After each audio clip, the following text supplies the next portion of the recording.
The ocean stretched endlessly that morning, a liquid desert shimmering beneath the fragile blush of dawn. It was the kind of silence only the sea could offer, broken only by the low hum of an aging motor and the rhythmic slap of waves against the hull. For decades, this had been his life miles from shore.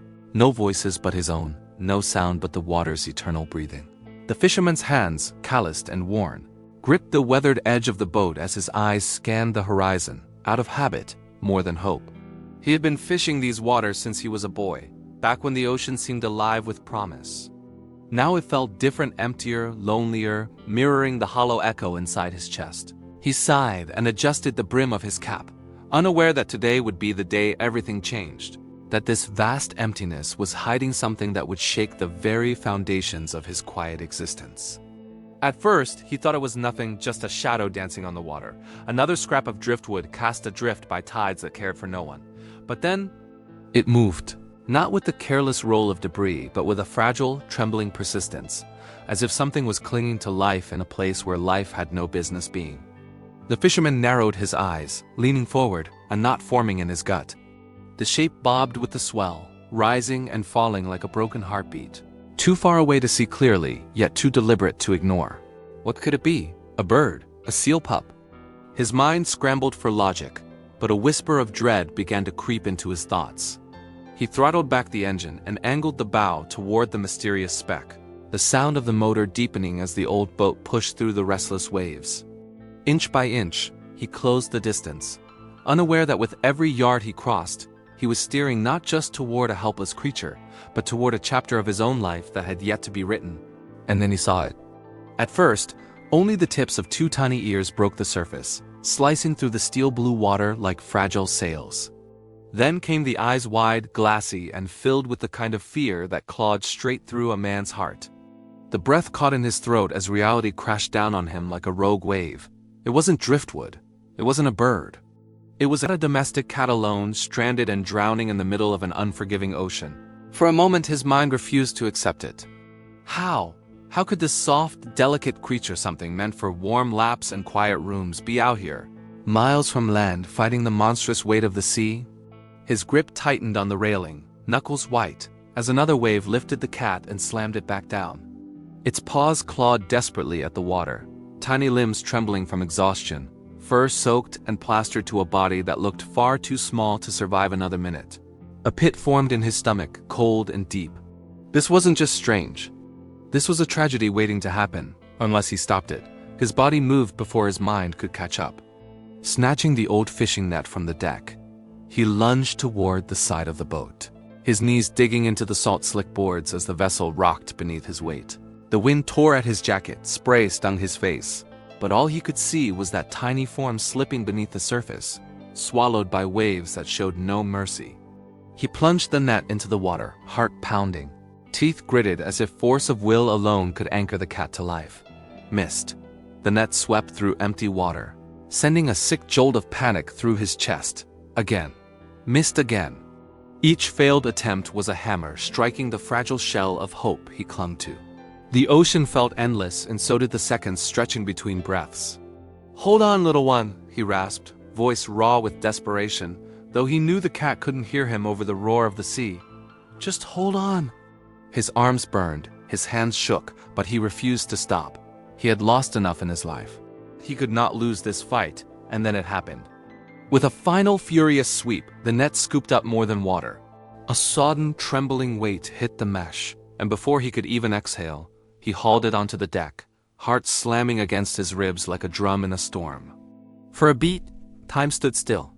The cat lay motionless, its fur plastered against skin and bones, a fragile thing caught between life and death. Its eyes were half closed, dull with surrender, its breathing so shallow it barely stirred the air. The fisherman dropped to his knees, his hands shaking as he wrapped the tiny body in his jacket, pulling it against his chest, willing warmth into its icy frame. "Stay with me," he whispered, his voice cracking under the weight of words he didn't know he still had in him. The boat rocked gently as the horizon stretched on, endless and indifferent, while he clutched the little life in his arms like a man clutching the last ember in a world gone cold. But as the minutes ticked by, a single question gnawed at the edges of his soul, relentless as the tide. Had he truly saved it, or was he simply holding it for its final breath? The jacket clung heavy and damp around the cat's frail body, soaking through almost instantly, but it was all he had. The fisherman crouched low on the deck, shielding the trembling creature from the relentless sea breeze as though his arms could build a fortress against the cold. The boat pitched softly beneath him, the rhythm of the ocean suddenly hostile, cruel, as if mocking his desperate attempt to defy its will. He pressed the cat against his chest, feeling its icy weight seep into his bones. No sound, no movement. Just the faintest twitch of breath, so shallow it could vanish with the next wave.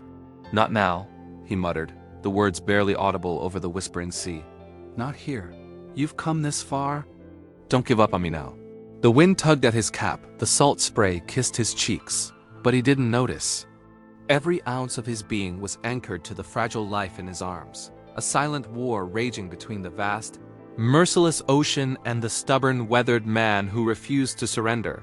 He stumbled toward the small cabin, one hand gripping the cat, the other clutching the edge of the boat for balance. Inside, the space smelled of oil and salt and years of loneliness, a floating shrine to a life lived in quiet isolation. He laid the bundle gently on the bench, fumbling for the old wool blanket he kept for cold nights. His hands shook, clumsy and frantic, as he wrapped layer over layer, tucking the fabric tight around the limp body. "Come on, little fighter," he whispered, his voice breaking. "Stay with me. Please."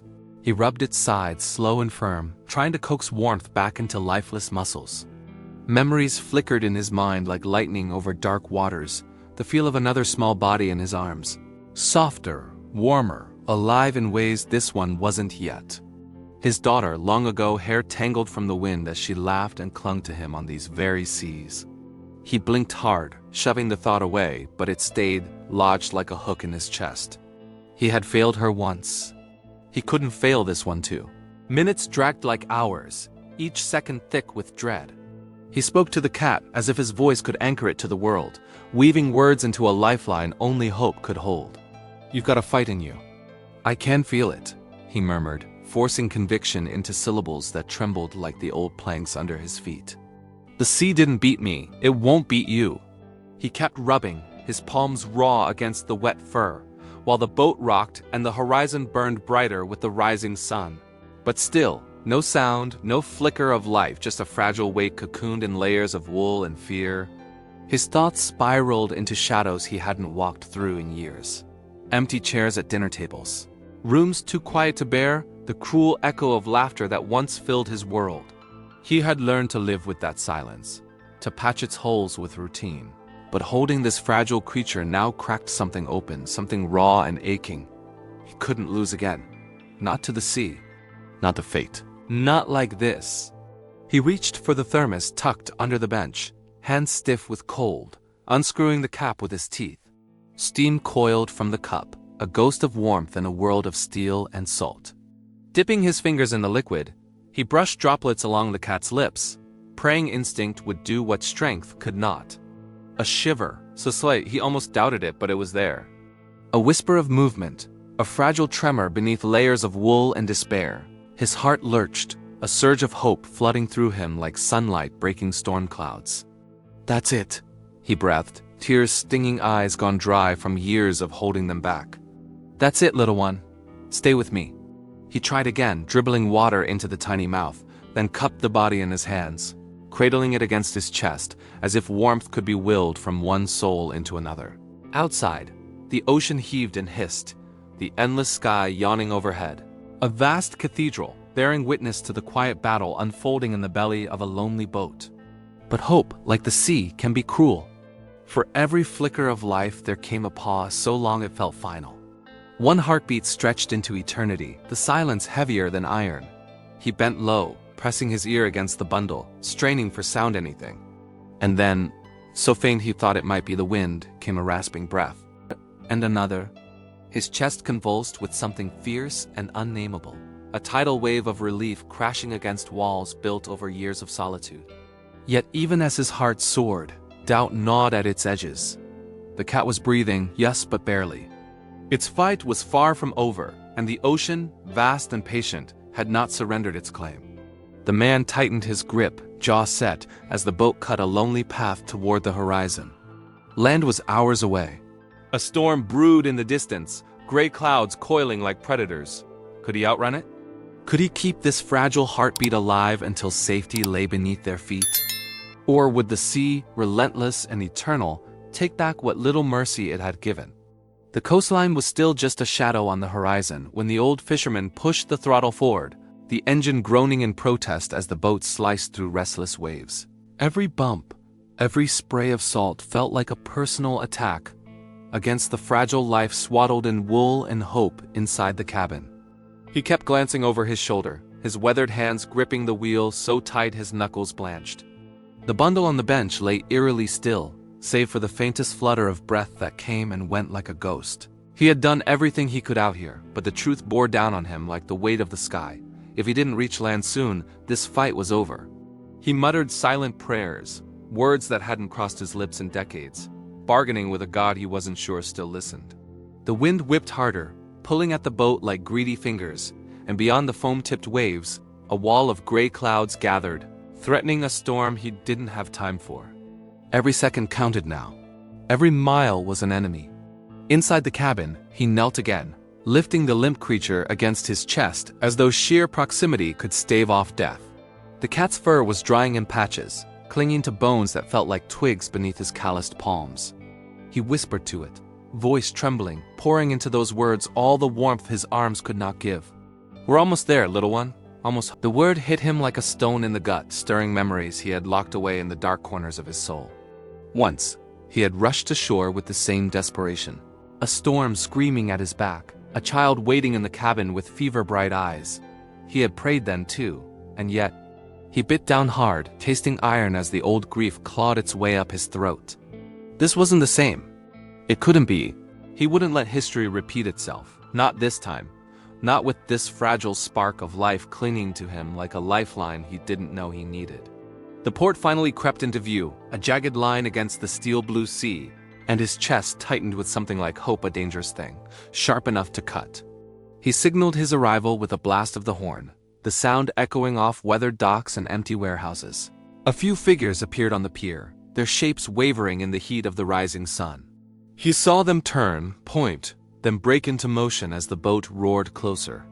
Lines were thrown, ropes secured, and then hands reached out rough, eager, pulling him to solid ground. But he didn't let go of the bundle in his arms. "Move!" he rasped, his voice shredded by wind and fear. "Need a vet, now." The urgency in his tone snapped through the small crowd like a whip. Questions buzzed. What happened? Is it a cat? From the ocean? But he didn't answer. There was no time for wonder. No room for disbelief. There was only the sound of his boots pounding the dock, the world narrowing to a tunnel of noise and motion as he ran toward the only hope left. The veterinary clinic was 2 streets away, yet the distance felt infinite, a cruel stretch of cobblestone that refused to end.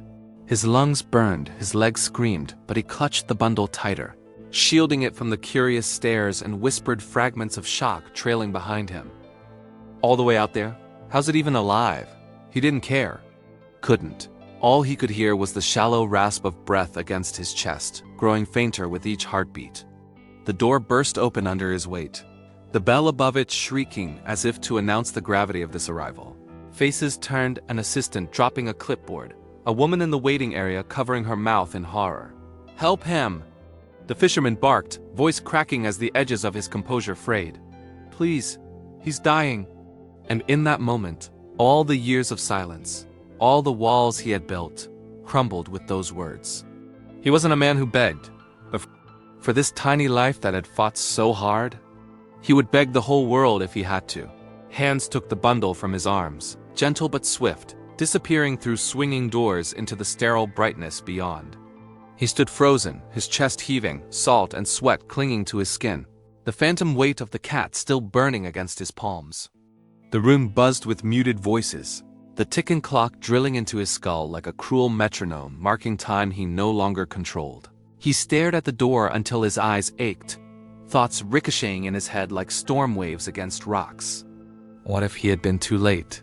What if all this struggle, all this hope, was nothing but a cruel trick played by a sea that had taken so much already? The storm outside broke then, rain slamming against windows and sheets, thunder rumbling like distant cannons. People moved around him, speaking words he couldn't hear, their faces blurring into shadows. All he could do was wait, his heart tethered to a small room beyond that Dora room where a single heartbeat decided everything. And as the wind howled and the sky tore open, one thought pulsed louder than the storm itself. Was this fight enough to save a life, or had he only delivered it to death's doorstep? Time became a cruel, shapeless thing inside that waiting room, stretching and folding in ways that made no sense. The fisherman sat hunched in a chair too small for his broad shoulders, his cap crumpled between his trembling hands. Rain hammered the windows, thunder rattled the glass, and every sound felt like an echo of the war raging in his chest. He had faced storms that threatened to tear his boat apart. He had watched nets rip and dreams sink to the ocean floor. But nothing felt like this helplessness clawing at him now. The door remained closed, a thin barrier between him and the verdict he both dreaded and prayed for. Faces moved past in a blur, a child clutching a puppy, a woman murmuring comfort to an old dog, all lives waiting, hoping. He stared at the floor, memories spilling like water through cracks he had kept sealed for decades. The laughter of his little girl, the light in her eyes, the day the sea took her mother and left him broken. He had lived alone with that silence ever since, till today. Till a pair of terrified eyes in the water reminded him what it meant to care. And just maybe what it meant to love again. The sound of the door creaking open sliced through his thoughts like a harpoon. He looked up so fast his neck protested, eyes locking on the figure framed in sterile white light. A young vet, face pale but calm, hands folded against her coat. For a heartbeat, her silence was a verdict, a dagger dangling above his chest. Then she spoke, her voice low, measured, but carrying a weight that made his breath hitch. "He's alive," she said simply, and the room seemed to exhale all at once. The old man sagged forward, his head in his hands, a sound breaking from his throat, a sound he hadn't made in years. Relief. Pure, gut-wrenching relief that left him shaking like a mast in a gale. "He's not out of the woods," she added quickly, stepping closer. "Hypothermia. Severe dehydration. He's weak, but he's fighting." The word burned into his mind, bright and defiant, a spark in a sea of darkness. He nodded, unable to speak, the tide of emotions too vast for words. All he could do was breathe, clutching that single truth like driftwood in a storm. Alive. Hours slipped by as rain softened to a whisper, the storm outside spent, leaving the world washed clean. He sat by the recovery room window, watching the tiny forms swaddled in blankets, tubes snaking like lifelines to machines that hummed softly in the quiet. Each rise and fall of its chest was a miracle, each flicker of movement a triumph against the odds. He spoke in murmurs, stories spilling from a soul long starved for company tales of the sea, of nights under skies so wide they swallowed dreams whole, of a life lived in the shadow of loss. The cat didn't answer, of course, but somehow it listened. He could feel it in the way its ears twitched, the way its breath seemed to steady when his voice filled the room. And with every word, every stolen glance, something shifted inside him, a weight lifting, a lock clicking open. He realized then that this wasn't just about saving a life, it was about saving his own. About filling the cavern carved by years of grief with something warm, something living, something worth coming home to. Days turned into a quiet rhythm of care, of hope stitched together one fragile moment at a time. The vet smiled when she saw the old man asleep in the chair, his rough hands curled near the cage as if standing guard. She didn't tell him the truth she'd whispered to her staff, that she'd never seen a cat come back from odds so bleak. Because sometimes belief was the medicine science couldn't bottle. And this man believed with a fierceness that defied logic. He brought fish scraps from his kitchen, his thermos steaming with broth, his voice rough but gentle as he coaxed the little fighter to eat. And one morning, when the first rays of dawn spilled like liquid gold across the linoleum floor, the cat stood, wobbly, trembling, but standing, its eyes locking on his with a spark that stole the breath from his lungs. He laughed then, a sound rusty from disuse, startling even himself. In that moment, the walls inside him, those towering, unyielding walls, crumbled to dust. Weeks later, the sea stretched calm and endless once more, but the old fisherman was no longer alone on its vast stage. A small figure perched on the bow, tail curled like a question mark, eyes bright with the curiosity of the reborn. He had named him Chance because that's what life had given them both.